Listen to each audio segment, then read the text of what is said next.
Good morning, it's day 28, 6 o'clock. And when the weather's nice, I like to just get up and go. I woke up 15 minutes ago and just put something to eat in my pocket and hike a little at night. And this allows me to get a good start on my day and then take my time in other spots. And there's a spot up the trail where it might be nice to have breakfast and coffee, and so I will shoot for that. Got to stop by the beer box and get my food. There it is. My food bag weighs about 10 pounds right now. Well, I'm starting off at about 3,500 feet or so, and I have a fairly gradual climb, but over 4,000 feet, and I'll be above 4,000 feet pretty much all day along the ridge. Good God, the snow's back. Go away.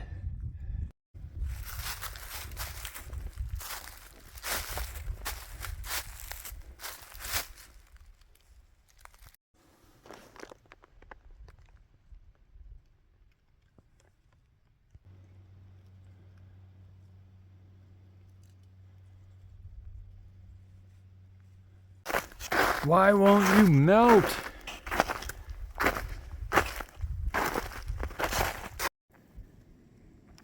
I walked right past my water source that I was depending on to get water for breakfast and coffee and oatmeal. And there's not going to be another one for another hour, so I decided to stop here and melt some snow and get my coffee going.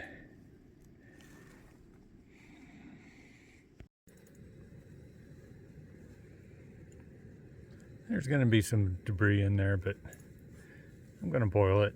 No big deal.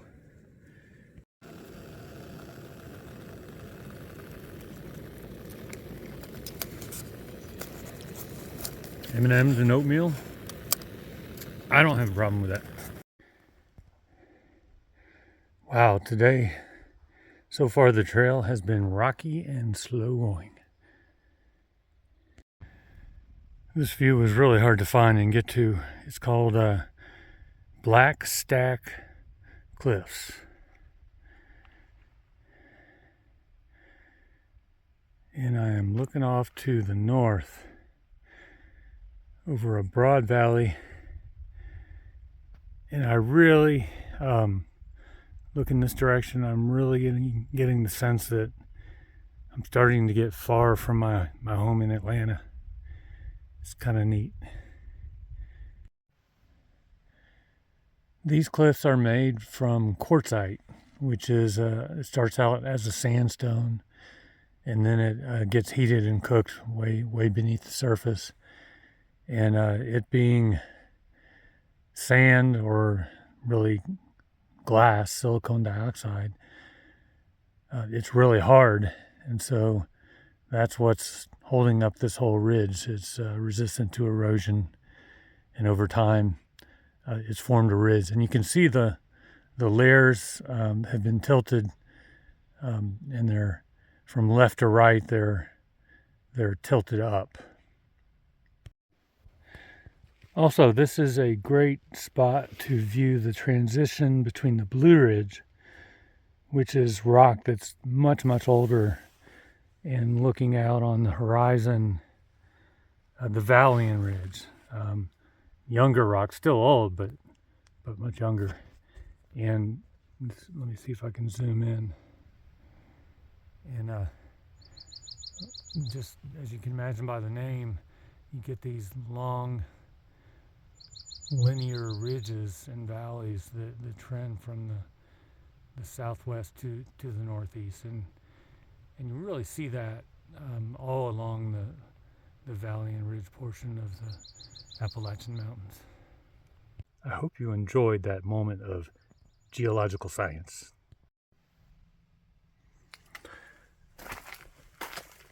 I've been thinking about my old boss, Dick DuBose. What a great man he was. He was my supervisor for a good chunk of my career, and he was taken by pancreatic cancer, and he used to love it when I would text him photographs from the trail. And Dick was just a wonderful person. Well, I guess I don't really have a choice if I'm going to be a badass thru hiker. Got to go this way. Okay, Appalachian Trail. Let's do this. Hey, let's hear it for the Ridgeline Trail. Panning to the south. That's where I came from over the last few days. Or really, one day. All right, now looking up to the north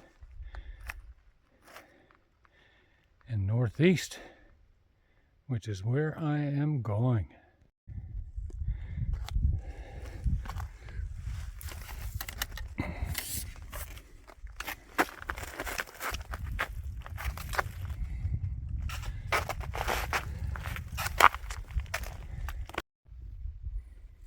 All right, the trails are back together.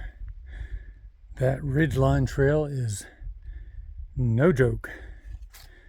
I would not fault anybody for taking the bypass, especially in bad weather. You don't want to be up there in a storm.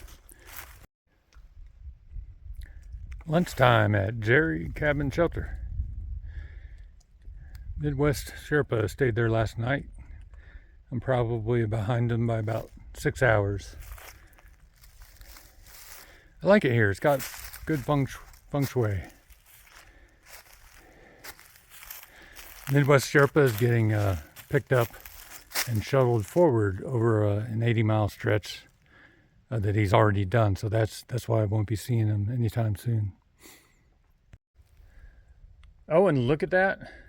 I have passed the 300-mile mark. All right.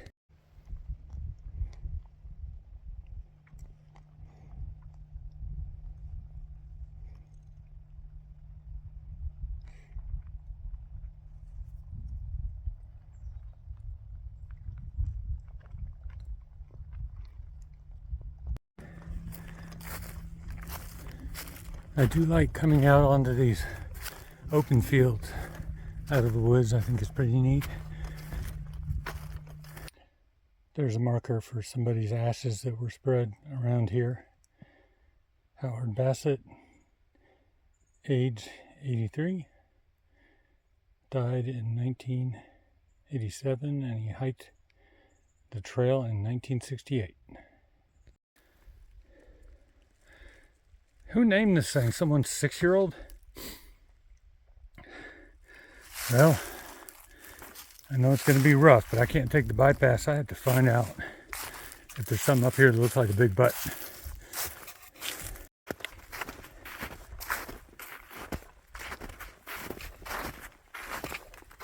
Still getting snow on the north sides of the mountains. Thus far, I have seen no evidence of a big butt.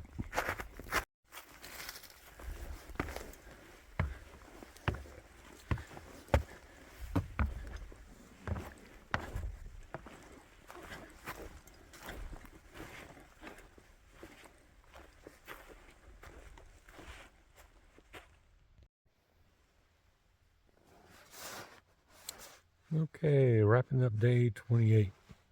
I started at the Laurel Mountain, the Little Laurel Shelter. Started out with a 1,000-foot climb, and then a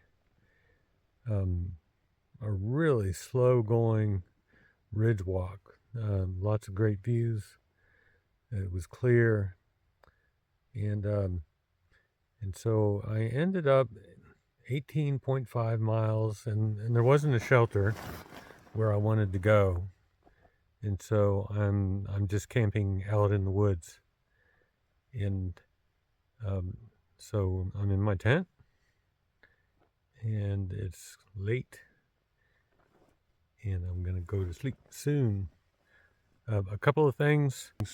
I've started eating a lot more. So I packed out, I think 4 nights worth of food to get to Irwin, and I think I'm going to make it in 3 nights. And but regardless, I brought a lot of food, and I think I'm going to try to eat it all, even though I'm only going to be out 3 nights. Another thing, the blister on the toe really hasn't improved. I haven't really turned the corner on that. I was hoping that staying a full day in Hot Springs would help, but the weather's been so great, so I decided to go out. It's hard to stay in town when the weather's so nice out here, but I don't know what I need to do. I may be forced to stay off a few days, and I'll see when I need to do that. Maybe there's some rainy days coming up. So I'm set up for a shorter day tomorrow, about 14 and a half miles to a shelter, and then 17 miles the following day into Irwin. Those 17 miles are mostly downhill, so I should be able to cover that ground quickly and be in Irwin the day after tomorrow. Today was absolutely exhausting.